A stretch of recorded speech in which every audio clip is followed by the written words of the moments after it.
Essayez ce soir. Essayez-le avec tout ce qui existe dans ce monde.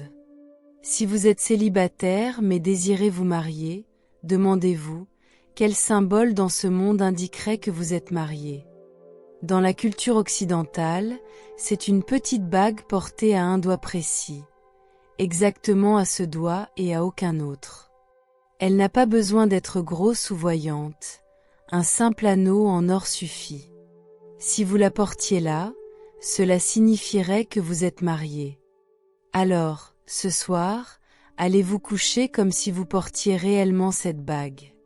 Ne posez pas votre doigt physique dessus, mais votre doigt imaginaire, et ressentez-la dans votre esprit.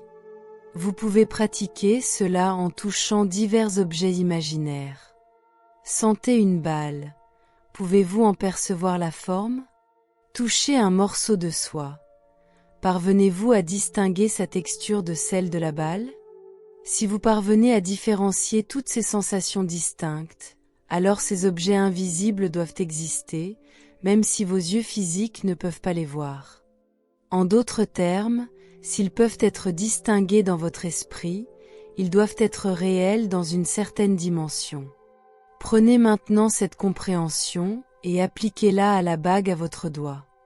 Imaginez-la sur vous et soyez fiers de la personne qui vous l'a transmise.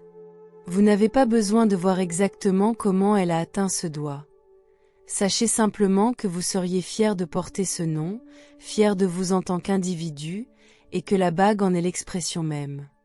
Comment puis-je affirmer que cela fonctionne? Parce que ma femme l'a fait de la même manière. Oui, vraiment. Un jour, elle se trouvait en compagnie d'une personne réputée sensitive, et cette dernière lui demanda pourquoi elle avait enlevé sa bague de mariage. Ma femme répondit, « Je ne suis pas mariée. » Mais la personne sensitive insista, « Ne me fais pas croire des mensonges, tu as retiré ta bague de mariage. Je peux même te dire son nom. » Elle commença par quelque chose comme « Nive »,« Neve »,« Ne », pas exactement correct, mais très proche. Elle ressentait exactement ce que ma femme éprouvait et se projetait intérieurement.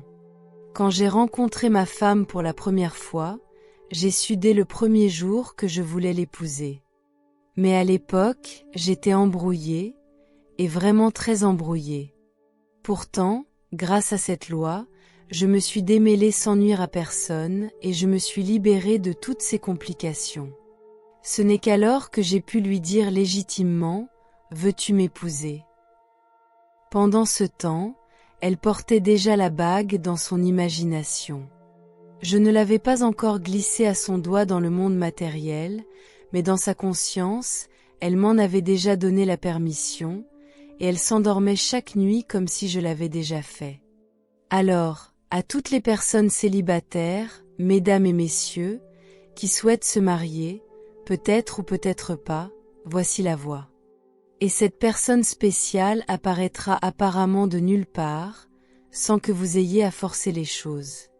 Vous n'avez pas besoin d'acheter quelqu'un ou de le trouver désespérément, ni de rencontrer absolument les bonnes personnes.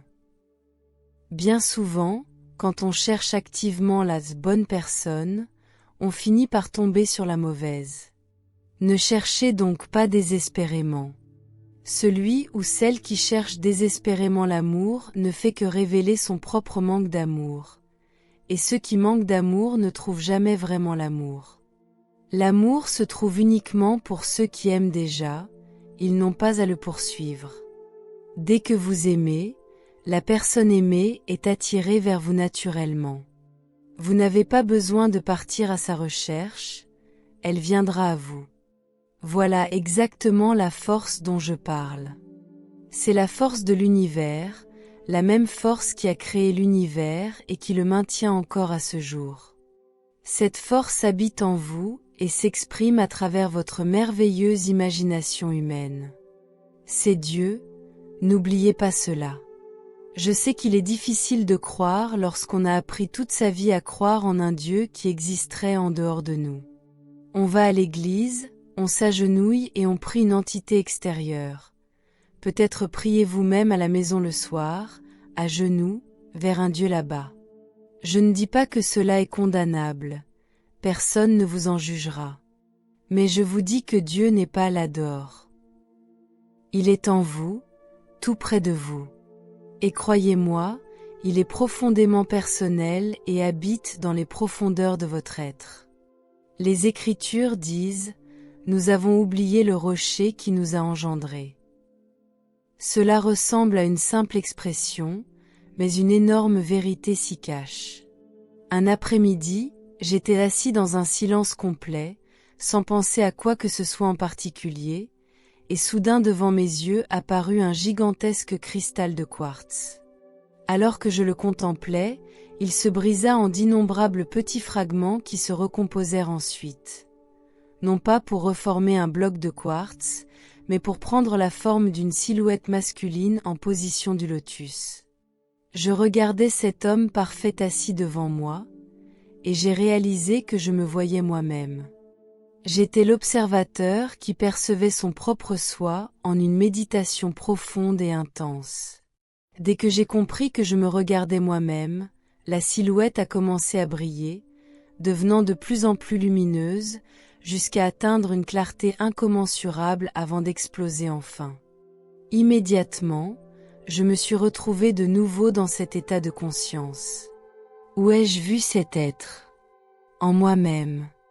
Cet être nous insuffle la méditation et nous fait entrer dans l'existence. La vie que nous croyons connaître n'est qu'une projection de ce soi plus profond. Lorsque ce soi profond s'éveille complètement en moi, je deviens lui.